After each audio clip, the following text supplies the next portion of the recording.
If you want to change language on Samsung Galaxy S26, first of all, we need to open Settings. Here in Settings, we need to scroll down until we find the General Management option. In General Management, you should be able to choose the language. Now in here we can press Add Language in order to open the list of all available languages on your phone.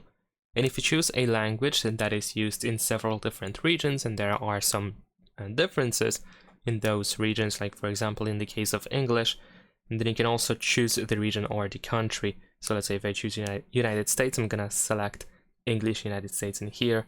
You can also set the new language as the default language, so it can be used by the phone. So if you want to, you can of course tap Set as Default, and then you can update the language. You can also tap on Edit in the upper right corner to, for example, remove the old language once it is no longer needed. Or you can just drag by these two lines to set up the language that should be the first one, and the first language is used by the phone. And that is pretty much it. Leave a like and subscribe.